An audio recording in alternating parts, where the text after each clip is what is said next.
Yo, JD here, and as you can see, we are finally back with a video, this time for League Racing Round 3 of the GASR series at Silverstone. And apologies, it's been for a while, real life has got in the way, but it has all been good.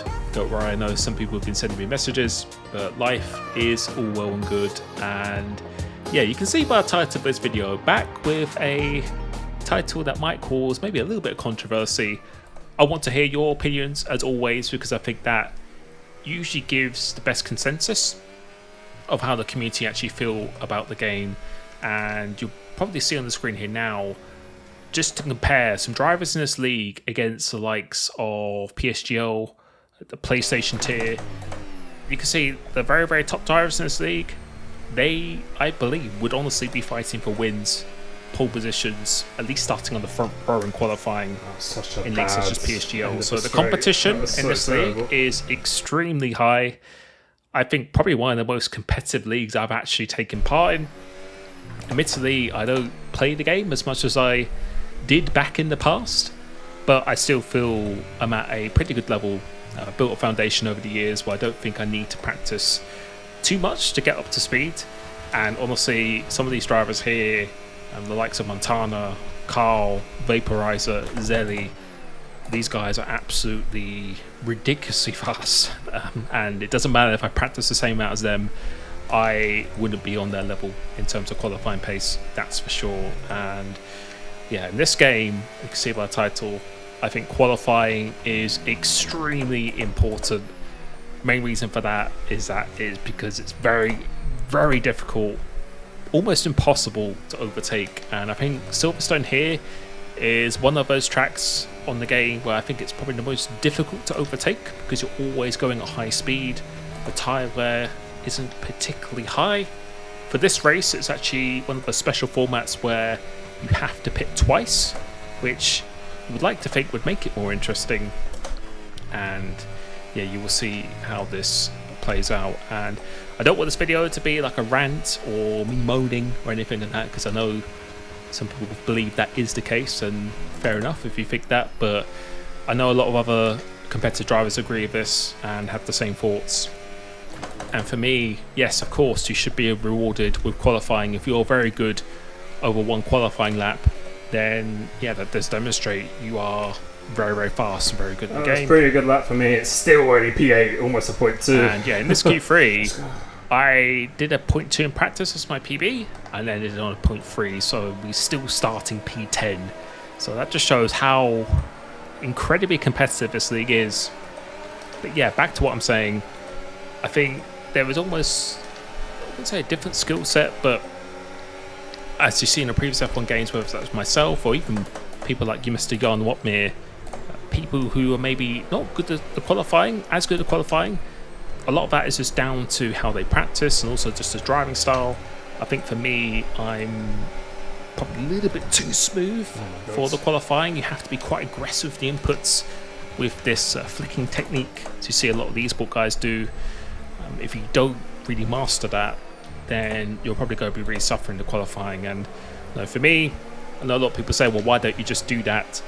It's easier said than done. I think to learn a new muscle memory, not something you can really do in a week or a month. It's something that actually takes many months, if not maybe years of practice. And with the time I'm playing this game now, not quite 8 hours a day like I used to back in the past. But again, I believe I get up to speed quite quickly. But the way I drive is, I think, a lot more beneficial for the race, especially in this game where you have to manage tyres quite a bit, especially if you're doing like a one-stop, something like that. So that's just something I have to accept. I think there's certain tracks in this game that will suit me much, much more. I think mainly the really high-speed tracks where you don't have many low-speed corners. You don't have to rely on this technique.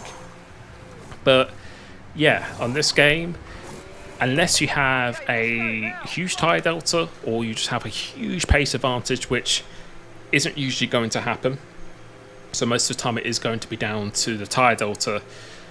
Unless you're maybe like 5 tenths to probably more like 7 tenths quicker than someone per lap, then if you are trying to overtake people and they are in a DRS train, so if the car ahead of you doesn't have the DRS, it is not impossible. If you are faster, you should be finding a way past. The issue is that you come up to a group of cars and they all have DRS in each other, and I would honestly say the slipstream effect, and again I really want to hear what their opinions are. If I was to rank the slipstream effectiveness out of 100, I would probably give it like a 5 out of 100, or probably even less. It's like it almost makes no difference whatsoever. So you only can really rely on the DRS if you have like the lower wings and stuff like that as well. But the big issue is that dirty air is so powerful, it makes it practically impossible to overtake people. So if you have a really good quali and a really good track position, then you're probably going to be doing quite well in this game, even if your pace is not amazing in the race. If you're just well up there on the grid, more than likely you're probably going to be finishing a good result, unless you get yourself undercutted massively or you make huge errors, stuff like that. But when you're going against competitive guys, the guys here who are among the fastest on the platform, they don't really make too many mistakes, and unless it's a catastrophic mistake or you have a 2 to 3 lap tyre delta, if the guy ahead of you has DRS, then you absolutely have really no chance to overtake. And you can see here our pace was pretty good, so I actually pitted a little bit earlier because I wanted to try and get a bit of an undercut. But you can see I just missed out on the DRS on a couple of occasions, and if you don't get the DRS and you can't stick with the pack and be on the right part of the track, get the right track positioning, then your race becomes very difficult. And the thing is, with drivers like me who are probably not going to be qualifying in the top 3 or 4 or 5 consistently in a league such as this, because it is just that competitive, you almost have to either go for an undercut or you have to do a massive overcut. And with this race here, because it was a 2-stop race, if I'm doing a massive overcut, I'm just not going to be able to make up enough time. If it was a 1-stop race, I think it would be a lot more effective, because I'd need to probably pit 2 to 3 laps later in order to have any opportunity of overtaking cars ahead. So I could pit maybe the lap afterwards, but then I would be closer, but then I wouldn't have the tyre delta to even make an overtake. And you'll see here Zelly has pitted about, I think, 3 laps after me, and you will just see, because of his speed and everything as well. In this race, as a disclaimer, I don't think I drove particularly well. We didn't really make huge mistakes, apart from a strategy mistake at the end.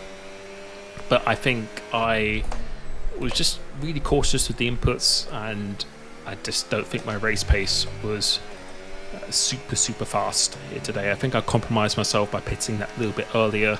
And you can see here we're just missing out on the DRS again. And when you don't have the DRS and Zelly being Zelly and 3 laps fresher tyres, there's no chance I'm going to catch him now. In hindsight, maybe you should have done maybe like a medium hard just to keep myself within it. But this game you really need to be on the right strategy and have the right track positioning. And again, I know some people will take this as moaning, and they call other drivers moaning when they're saying this, but no, for me, I believe my race pace is good. I've demonstrated that at tracks like Hungary. Zandvoort after this is a lot more positive race, because so far this season we've got points every race, but we just haven't been in the mix at all, haven't even been close to a podium. Just something I really want to change. But when we get to Zandvoort next race, I think you will enjoy that one a lot more, because I definitely did. I think it's a track that definitely suits me much more, and you really have to manage the tyres, whereas in this scenario you just don't have to manage the tyres. And you can see the tyre delta, it's already in the red here. So this was definitely a race to forget. Most of this was on myself, but I just really want to hear what you guys think. Do you think something has to change in terms of the balancing of the game? And again, you could just say, well, just get faster, be on pole. That's all great, but I think my point is, I think if you are able to manage races better than people ahead of you, who people have even beaten you in the qualifying, then you should be rewarded. And if you are actually quite a bit faster than the guy ahead of you, like half a second faster, you should have the opportunity to overtake them. And I think with just this dirty air and the slipstream the way it is right now, it makes that very, very difficult. And the more competitive league and the more competitive drivers you're going against, the harder it is. I think you see that in esports as well. You're either going to have to do a massive overcut, or you're going to have to wait for a huge mistake, which doesn't really happen that often at all. So yeah, it's tricky. I just think the balancing of the game just needs to be altered, and it just needs to reward drivers who are actually better at managing races than other drivers, and give you opportunities to overtake. It's not about just making it super easy. It's about you should be rewarded by being faster in the car ahead of you and following that close. And I think that's what you're going to see here now. So going into here, I have a lot fresher tyres. I think I have 2 lap fresher tyres and all these guys ahead. So I've been undercutted by like 4 positions here. So I was like in a net P6. In hindsight, looking back at this, I shouldn't have gone long.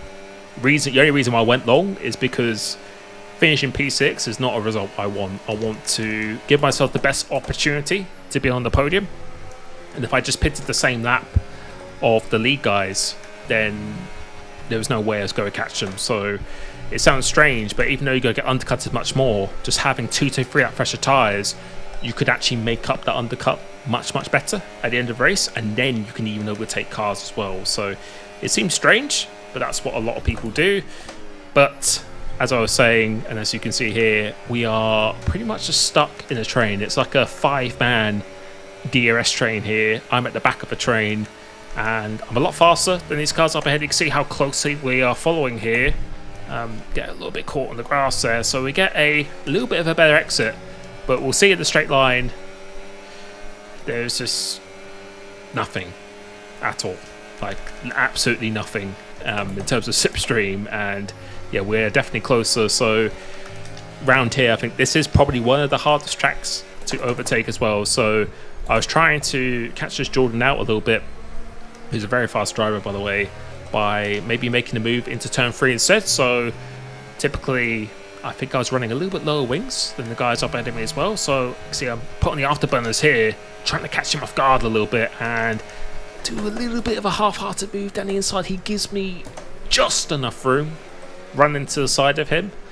And that's the thing now in this game. You'll see drivers, and you've seen in like the PSGL WR, I was about to say here. This game is so shit for league racing, honestly. And yeah, I was so getting quite frustrated at this point, obviously. you just cannot overtake. But you kind of have to do very bold moves on this game if you want to get things done. And I think that's why we've been seeing quite a few more incidents in league racing in this game as well, which, again, yeah, I know a lot of people will backseat and think, oh, well, you're just trying to make it easier.